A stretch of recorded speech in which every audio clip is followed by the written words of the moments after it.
All right, that was a little quicker than I thought there. Drive safe, Dave. But hey, welcome to BCB Live. We're the safest station in the nation, and we're coming to you today, Driver Appreciation Week. Dave, that continues to roll out, right? We see it all over Facebook. We see it all over LinkedIn. We see it at trucking companies. We hear it around the world. People are thankful for our truck drivers. Absolutely, and I saw some great information coming across from different organizations out there, standing outside, showing their appreciation, handing out shirts, hats, wanting drivers to know how important they are all the way across the country. It's a fun time. It's a great time. It's a very important time that we all, outside of driving, make sure that all the drivers know how important they are. Yeah, and it's a time to drive safe that when we come across an industry that we've been talking about and hearing about it, and even though there's a freight shortage right now, there's no doubt about it, there still is a driver shortage, especially as that older group of drivers. And I can say older because I'm one of the older ones, you being even you're the elder of the group right Whoa! here. It is what it is, sir. It is what it is. Not by looks. But here it is. So, you know, that group's going to retire. We know that part. And Dave, some of the struggles that we're seeing, that we hear about, we read about, are how do we get people in, drivers in, to look over them. And they talk about specifically that Generation Z, you know, that group that's 10 to 25 years old. Dave, I mean, they have a different approach than you did as a driver. When you were on the road, Dave, how long ago has that been? When did you start? How about that? In the 90s. In the 90s. You're out there driving on the road. What did that mean to you? What was your goal? Was it to go sightsee, or was it to get out there and make money? Make money. Make money. Yeah, and I'm going to tell you right now, and every driver that I was out there with was all about, it was, hey, you're out here to work. You're out here to do your job, and the reason you're out here is to make money and to do it the best way you can, and do it as hard as you can. Yeah, and it wasn't. And I may tell you something. I love the change in a lot of what we've done in this industry, primarily around safety. We are a safer group of people today, and I think that's factual than we were before. I don't think we're as tired as we were. I think the drivers are more rested. But Dave, these new drivers, they're coming in here, and Dave, things that they're looking to be attracted to now, and we see it from trucking companies as they begin their recruiting strategies, is, you know what, we can work around your schedule. Dave, I mean, I get it. No, I've heard the exact same thing. I know exactly what you're talking about. I understand. Talk struggles, and think about that, Dave. Let's say you are that one, right? You want to come here and work, but you know what, Sir Rick? I can tell you the story. I can speak to it. Talk. Here I am. You know what? I've got a lot of opportunities out there. I kind of want to come to drive for you guys, but not only do I want to come drive for you, I think life is important. Not only is that end of the mile, but I think every step I take, the journey is just as important as the destination. And part of that journey is me to see the country and take time off around the industry. Around the world. I got a chance to do things that nobody would ever get to do, and I think I should take them. And I want you to help me take them. And me, let me tell you something. I'm a trucking company. I've been in this industry for many of those trucking executives, trucking companies, folks out there. They started themselves out as drivers. Dave, I don't know how you and me are going to ever really kind of agree to that. And that's the struggle, right? Because how do I've got to take care of customers. I've got a truck payment to make on that truck as well. I've got all these things, and you're coming to me talking about quality of life? Absolutely. Boy, and not only that, struggle. By the way, and I want to make sure that I'm home regularly, and if that means through the house every week. Can I tell you what else is important to you? Yeah. Is environment. Taking care of the environment's important to you as well. Yeah, absolutely. And that's going to help you make that decision on that trucking company green you team. choose to. I want to make sure that I join the green team. And you know what? So we all go around this, Dave, and I just want to spend a little bit of time on this because, we all, we go and we pay a lot of money for these people to come in here and consult us on things that we have to do as an industry to make it more attractive to drivers, to get them in here. But Dave, I think you go to the simple things. A trucking company in general, we've been in the industry for a long time. Not a lot of Gen Z executives. right, that can really understand what you're saying. Absolutely. I think there's some natural barriers out there. And Dave, what do you think? I mean, seriously, what are ways that we in this industry can kind of work together to get these to at least move towards the middle, right? Yeah, that's a great question. I think that's at the end of the day, that's the heart. You have one agenda. I've got a totally different agendas, and at the end of the day, we really don't have a huge appreciation for each other's agendas. Yeah, and it's funny that you mentioned that, and a lot of people stand back. Look, I don't want to do it the way they did it, right? I saw how you do it. I see where you're coming from. Not interested in that. I want to do it differently. I don't want to do it the same way you did it, and I don't know that we can't meet on common ground. I just think that our language is different, right? I think that we're going to have to deal with a new idea. I will tell you that I was reading a very interesting report that said that because the baby boomers are going to be leaving the workforce, and for every 6 that leave, only 2 are going to enter. And what that means is you're going to have to make your industry more attractive than where else where they will go. Yeah, and again, think about that trucking industry. Those that are dispatching, not a lot of that youth group in there. Things that we talk about, I'm going to stick to what you're saying right here. So when we go to these classes, when we hear people talk about us, they say one thing, and I do agree with this: the accountability. The accountability has to be has got to be given to that dispatcher, that driver manager, to take care of that driver. Okay, so that I can say that, Dave, right? And I honestly believe that if I, the dispatcher, have the accountability, the ability to take care of my driver, letting you go to the state park when you want to, I'm going to keep you. Right. However, how do I have the accountability, I'm not letting you go anywhere, but how do I convince my boss, the analytics, that say I made the best decision, Dave? Because in our industry, we measure usually by the week. And Dave, if we could somehow measure what I'm saying by the year, that if in fact that my fleet and retention. Retention. My retention was right there for a year, not a week, not a day, not 2 weeks. Absolutely. But Dave, I was able to give you your personal time that you wanted. I was so accountable to you that I gave you all that you wanted, made your life pleasant. You took care of the environment. I got you home. But Dave, our industry, we're not going to give you a year. Our numbers measure by the week. Right. And I can't do what I'm saying and show effectiveness in a week's period of time.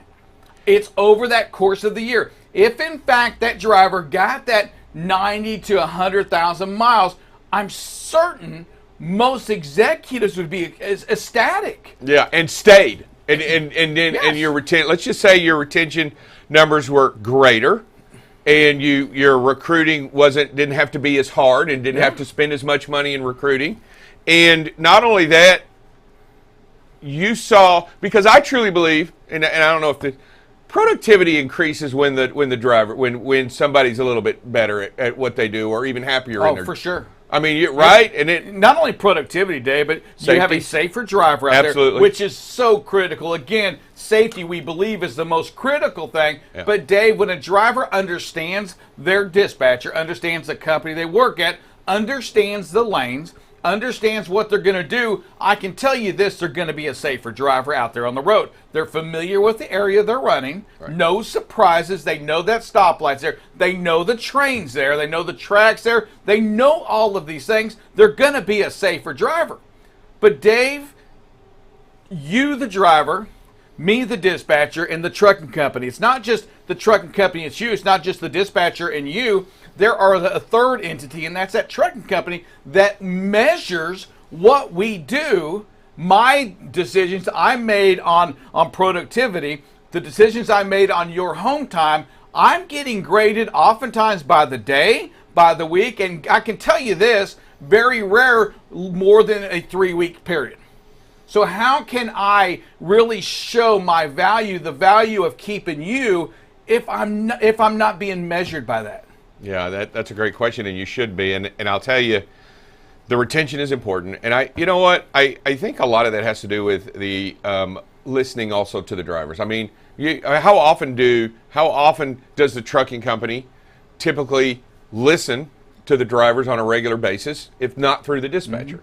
Right? I mean, I don't even know how else a trucking company listens to the drivers, if not through the dispatcher. No, I can agree with you, too. And I'm going to go out and say this, too. When it comes to what we're saying, accountability means accountability. That means that I am accountable, that I have the ability to manage and go through the decisions I make on that fleet.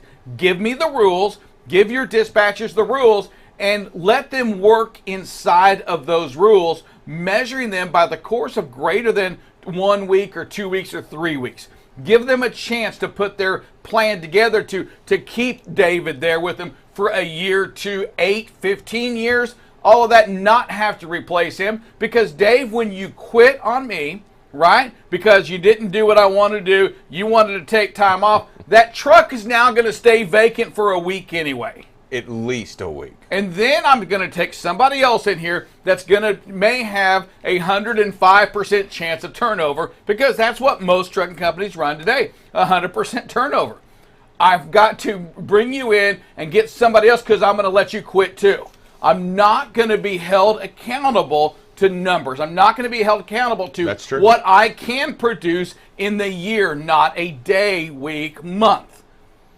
The challenge is, how do you do that, right? How do you hold yourselves accountable to those numbers? And Dave, how do you even begin to sell that idea to your executives, to the president, to somebody else that says, hey, you know what, give me a year on this. Yeah. Let me do it my way for a year. Run! Just miles. Put miles on the truck. Let's get some freight picked up. Yeah, it is. It is definitely a challenge. And you know what, Rick? Not only do you speak to that, the driver manager also has to weigh that Gen Z person against the other driver who doesn't think anything like that. So there's two polar opposites that the same individual is discussing, talking about. And I agree, but I do think this. I think that most dispatchers, driver managers, they do get to know their individual driver. Absolutely. The struggle is how we in the industry, we want you to measure them all the same.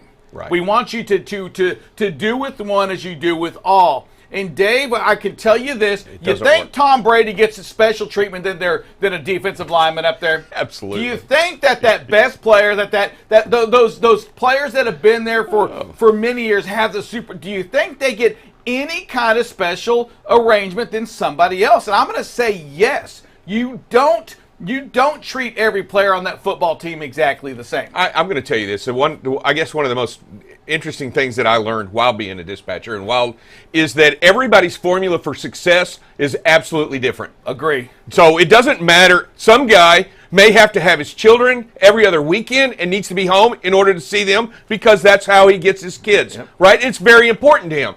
And the other person may need to be home on Sundays because he's a deacon in a church. Or somebody has something but everybody's formula for success as a driver has to be different. And there's a lot of ways to get success other than just one way. Absolutely. Other than your way. And that, David, is my point today, is that, my gosh, I mean, do you as that dispatcher, do you as that trucking company, do you have the courage to do it different? Do you have the courage to really put your numbers together? Look at your drivers that have been with you for a long time. But we've always grab your drivers. No, we haven't. Grab your drivers. I'm going to tell you this. Grab your drivers that have been with you for a year. Yeah. Okay? They're not getting 3,000 miles a week. Right? They got vacation times. Yet we somehow, they got 1 week, 2 week, 3 weeks vacation, whatever that is, and we're okay with that. But I'm not okay with you, the new driver, creating your own schedule because you've got to do it. You're going to earn it that way. You're going to do this. You're going to stay out for 2 weeks at a time. Why? Yeah. Do we want to drive people in here? We've got to drive people into this industry. Right. You and we have got to learn to manage people different, not all the same way. Yeah, and I was just throwing that at you, but we've always done it this way. Oh, yeah, right? And when you say that, what, Dave? You need to go back and look at it. Listen, today is Wednesday. And guess what? It is ladies who launch today. Women who launch, indeed it is. That's our focus today. We're going to go to a break and come back. Drive Safe Dave, I'm ready. Are you ready to launch with them? I'm ready. Day one. Let's go. Let's 1, 2, 3. Go to a break and come back.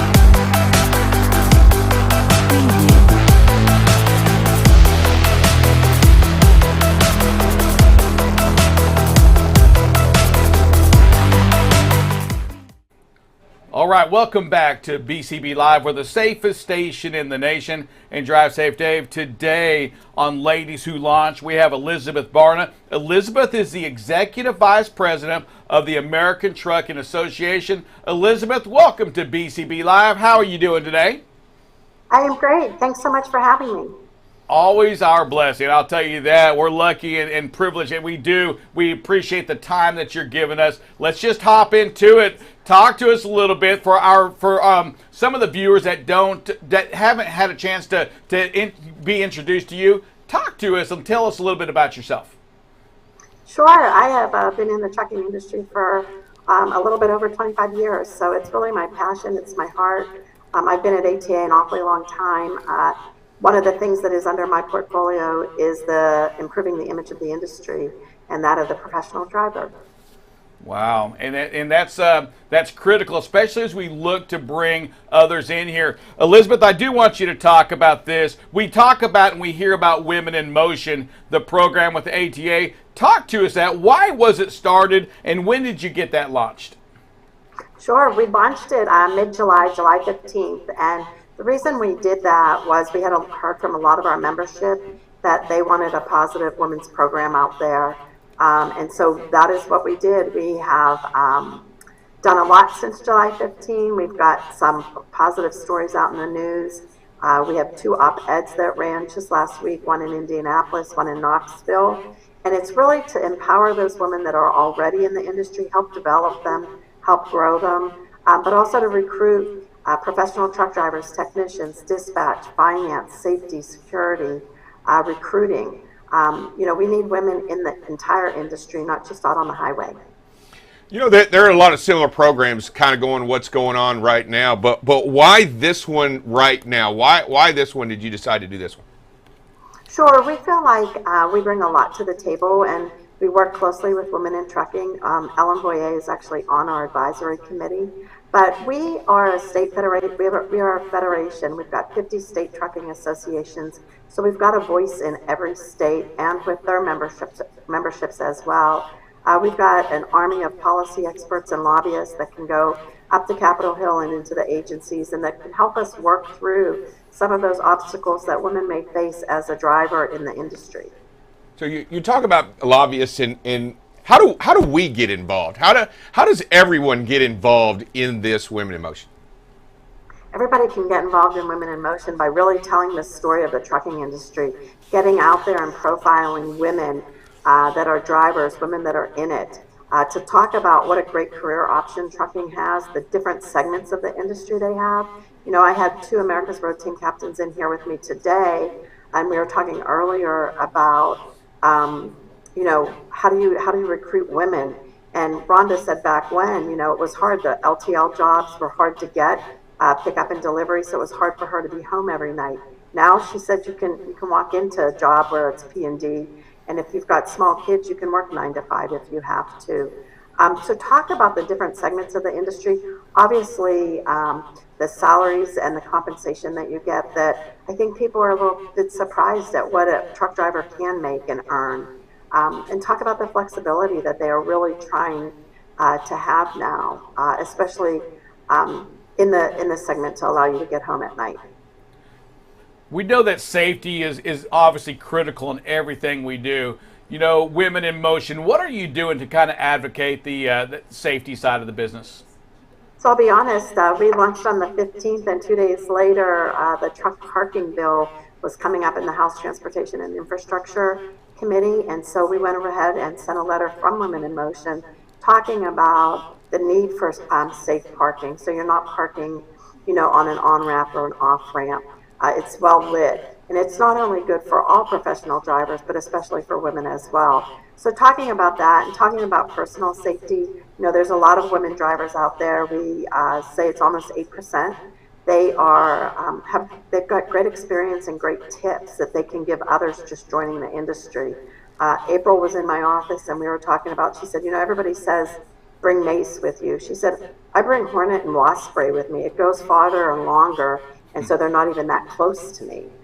So just little tips like that, I think, are really helpful. We've spoken to many women about the safety in the industry and what you're discussing about feeling. But I think one of the holdbacks for a long time for women in the trucking industry was the feeling of being safe while driving a truck. And I'm glad that you are bringing to the table, and talking about it, getting it out there, because the only way we're going to solve or get resolution or even bring it to the, so that everybody sees what's going on and women are attracted, is that we're addressing those issues. I think that's absolutely right. And there's so many good tips. I mean, when you talk to a lot of the women, they say they feel safe, but they take steps to feel safe. They own their, they get out of the truck, they own their route to the bathroom or to the truck stop. They feel confident, they don't stop and talk and linger. That they really feel like if they're just sort of smart about it, one of them even said, it's just like me getting out of my car at night at a big box store. I look around before I get out. But a lot of folks are afraid of that, and so I think having other women give them safety tips is really important, but also to push the industry to even do more in the safety arena. I mean, the truck stops have been unbelievably great in always adding more lighting and making better facilities for women. But there's always more that other industries or other places can do as well. Elizabeth, a couple of big topics hitting the news this week. Number one is possibly the strike in the with the railroads. We saw from the ATA saying somewhere around 470,000 trucks would be needed to take the extra volume if, in fact, they were to go on strike. I mean, what are you hearing? I mean, are you hearing any news on the strike? Is it going to happen? Will they get that worked out?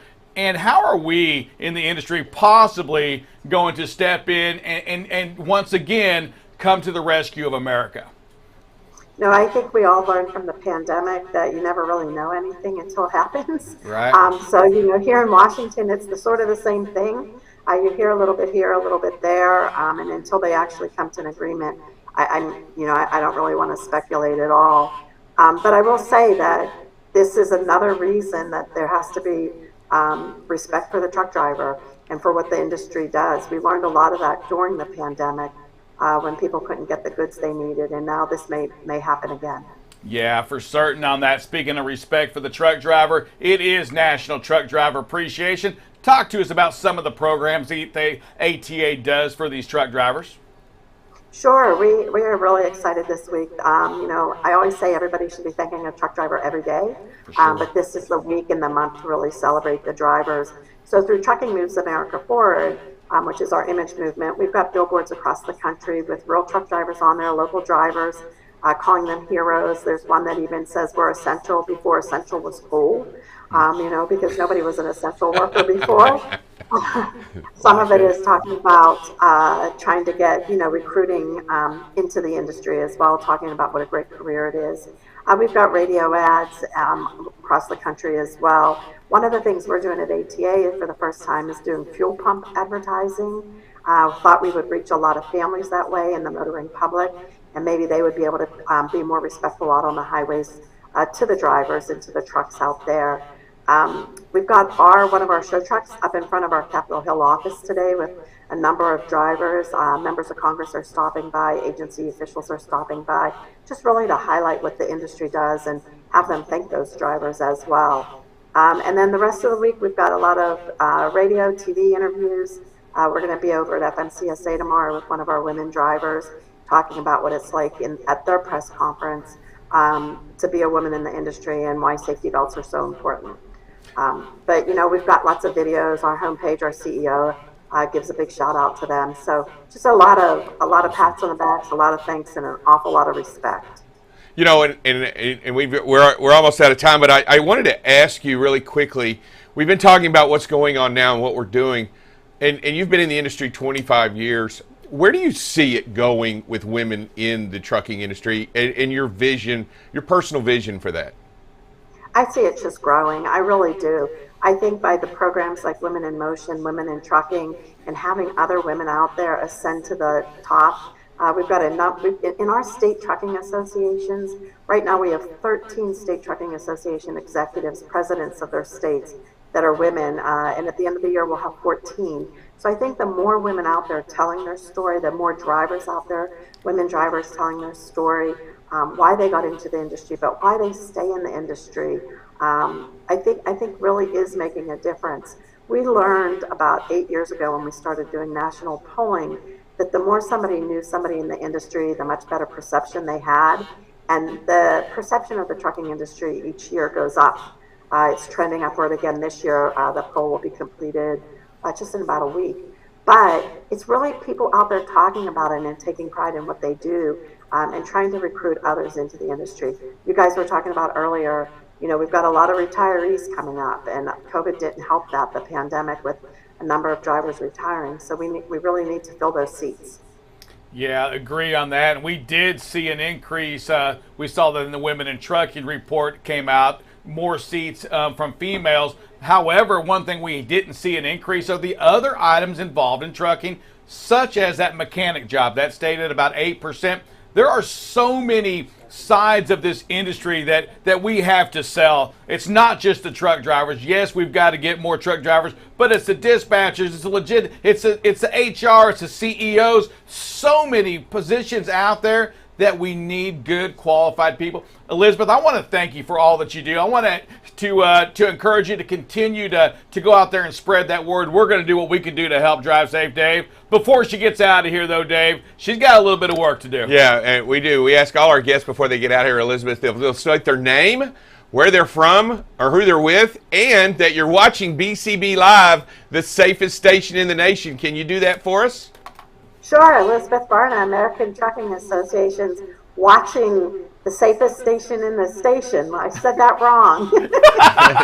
That's what makes it beautiful. That's why it's live. That's why it's live. BCB Live. That's why it's live. BCB Live, the safest station in the nation. BCB Live, the safest station in the nation. There you go. We'll get it edited and it'll look like you said it perfect. I tell you that when we get it out there. Elizabeth, thank you so much for what you do. God bless and have a great day, okay? And thanks for all you do. Thank you very much. Drive Safe Dave. Encouraging. Again, man, it's amazing. Let me tell you, I'm going to love this segment on Wednesday. A big fan, because let me tell you something. There are some ladies putting a lot of stuff in motion right now. There are some ladies doing some launching, making things happen in this industry, and we want to make sure that we're giving them the respect, giving them that news time to show off a little bit about what's going on. Yeah, I don't think this industry is going to succeed without them. No doubt. I don't think this industry is going to do any better. I think it's going to be necessary for this industry to move into the next generation, move into the next century, and be better than ever before. And the only way we're going to do that is be inclusive. And women are going to lead the way out there, along with everyone else, trying to make this a great place. I'm excited. Thank you very much, Elizabeth, for coming on and starting this segment off. Yes, I love that part. Some great communication. We want to encourage you before we go to break is to remember this. There is so much, Dave, and there really is, involved in logistics. Oh, yeah. I mean, I don't care what you are in your life. Let me tell you something. Loads have got to be entered in the system. They've got to be tracked still. I know we have a lot of technology that can help to do that, but there's still people needed to do that. Dave, you got to build trucks. You got to maintain the trucks. Yep. Keep going. What else am I missing? You gotta sell the trucks. We ain't even started talking about driving yet. Keep going. Yeah, you got to sell the trucks. You got to make sure the trucks are updated. You got to make sure that, and not only that, there's trailers. Oh, yeah. You're not just driving a truck without anything. You're pulling a trailer. And let me tell you, what you're pulling matters to what you do in the industry. And Dave, to get that, you're pulling a trailer. Usually those trailers aren't empty. You gotta have they're not sales, supposed to be. right? They're not now you have supposed to be. sales involved, selling that freight. Absolutely. You got customer service reps 100%. growing those accounts. Dave, you got to have somebody manage it. And let me tell you something. It sounds like a lot of people, right? Yeah. And it is. Yeah, and when you have that many people, guess what? You got to have HR. And not only you got to have HR, and you got to have safety. And you got to have so many different driver managers. You got to have a support crew, a support staff. Keep going. Keep going because you haven't said the one piece. You've got to have BCB Live. I'm going to tell you that right now. You need BCB Live in your heart and your soul to help you get through these things, to help you get through these days. Because, Dave, we're the voice of reason. And the voice of safety. / reason. We are the voice, the only voice that you need to hear. Drive safe. Let's go to a break real quick. We'll come back. We're going to talk more safety right here on BCB Live, the safest station in the nation. You're watching BCB Live, the safest station in the nation. BCB Live covers freight. Here we are now at 21% of record freight being rejected. News down in Texas. We're going to talk a little bit about this. We had another $1.5 million seizure. If ever there's a time to do a pre or post trip, it's if you're doing something wrong. Weather, traffic. Hey, good morning, everybody. Welcome to some traffic and weather with Buckle Up Bob. You can kind of see where the visibility can be compromised a little bit. Again, right where that rain is. And most importantly, safety. One of the things that we must do is make sure that safety is the number one thing that we focus on. Going into an intersection, yellow is not the way. That's to clear an intersection, not to enter an intersection. Tune in weekdays from 7 a.m. to 8 a.m. Central Standard Time. You can watch BCB Live through LinkedIn, YouTube, or Facebook. So what are you waiting for? Subscribe today and follow BCB Live. Hi, this is David Dover, also known as Drive Safe Dave. You are watching BCB Live, the safest station in the nation. Safety is what you want to talk about, and safety is what you want to be every single day. That's what we're here for. We're here to make it better. The industry needs BCB Live so that it can find new and inventive ways to bring safety to the forefront for every single person out there on the road. You got to be prepared to stop. And when you look at that and you understand the situation that you're in, you got to know that it's going to change. You got to expect it to change, and you can't run those lights. You can watch BCB Live weekdays, 7 a.m. to 8 a.m. Central Standard Time. So what are you waiting for? Follow and subscribe to BCB Live today.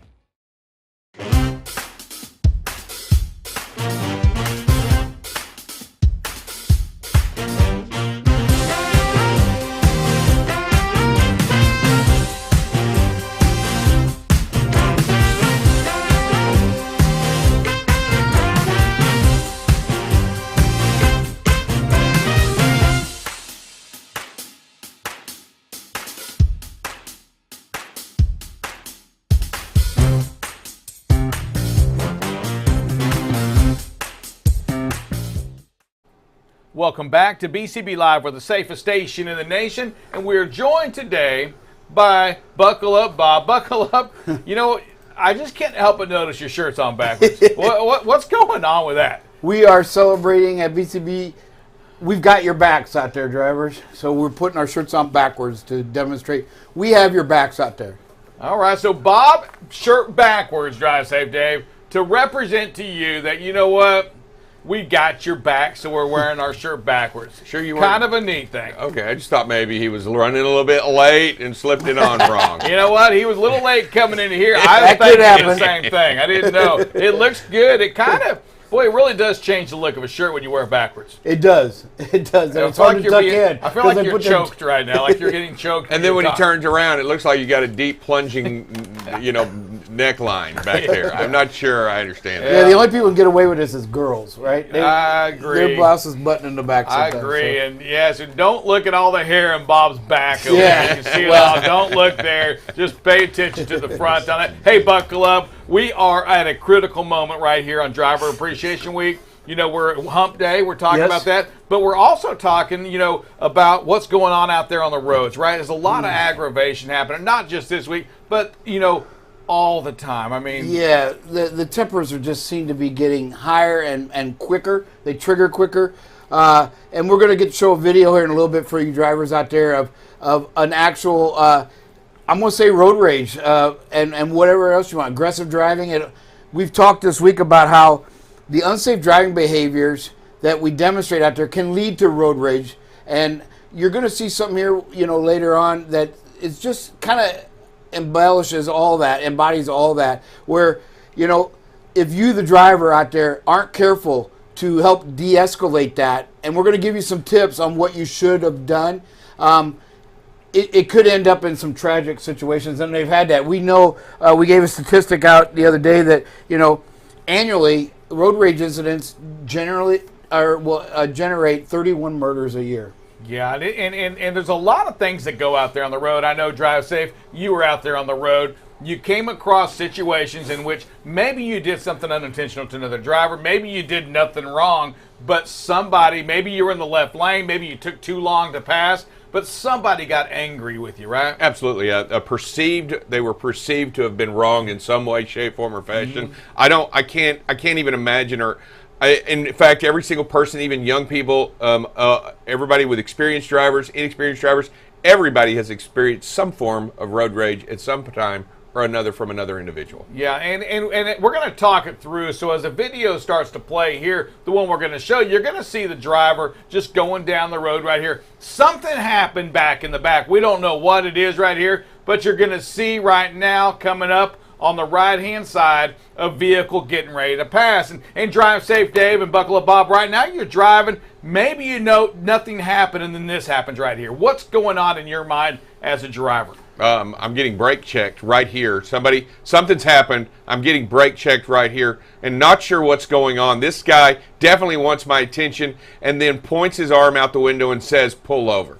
The driver then reacts accordingly, unsure why. Yep. Kind of pause that right now and come back to us for a second. So now the driver goes over into that right-hand lane. Buckle up, Bob. I mean, is that something we should do? Or what are your thoughts on that? No, most drivers out there can tell if there's something wrong with their vehicle, it's a whole different act. The other vehicle is not going to brake check you, right? Once you witness a unsafe or an aggressive driving behavior, you should never ever pull over and try to settle what's going on. You need to get to the nearest heavy populated area, honk your horn so they're all looking at you, so you have lots of witnesses watching, and en route call 911 that you've got a suspected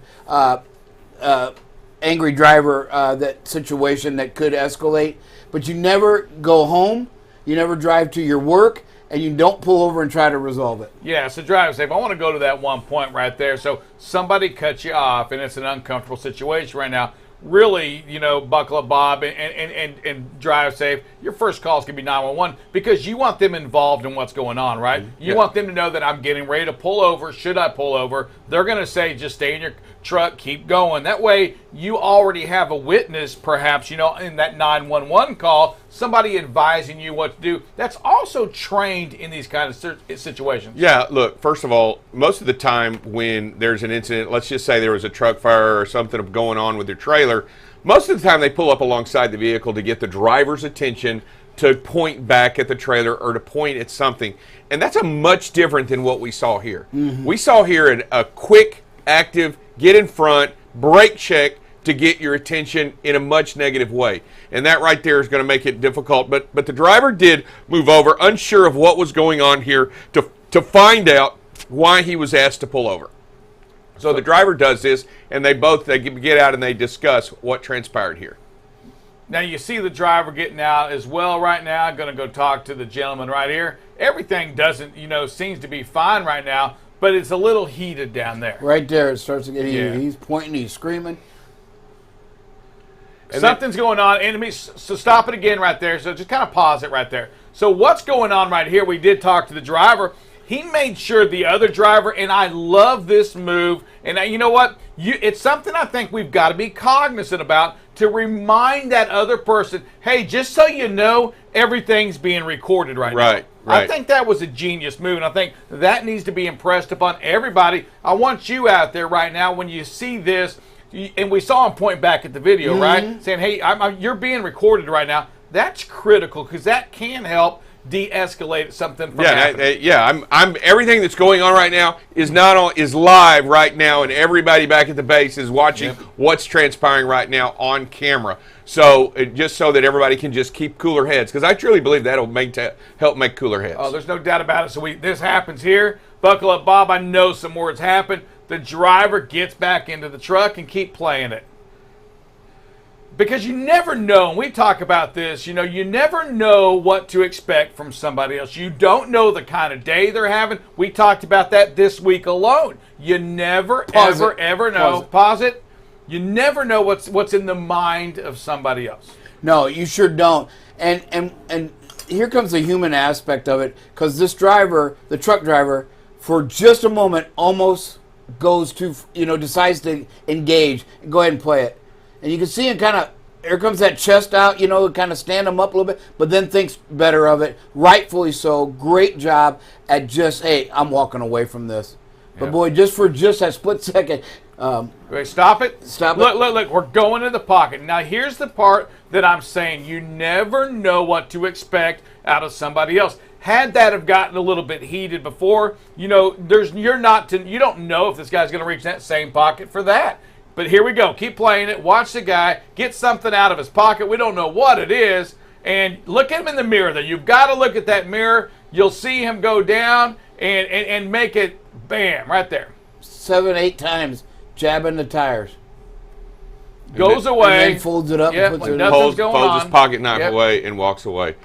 Definitely an overt act, definitely an aggressive act right there to damage that tire, a steer tire nonetheless, on an 80,000-pound vehicle. And you know what? The driver of that vehicle didn't know anything, right? I mean, he didn't know what was going on over there. No, I have no idea. Gets in his truck. Maybe he begins to drive, gets some warning signals. But Dave, I want to go again with technology.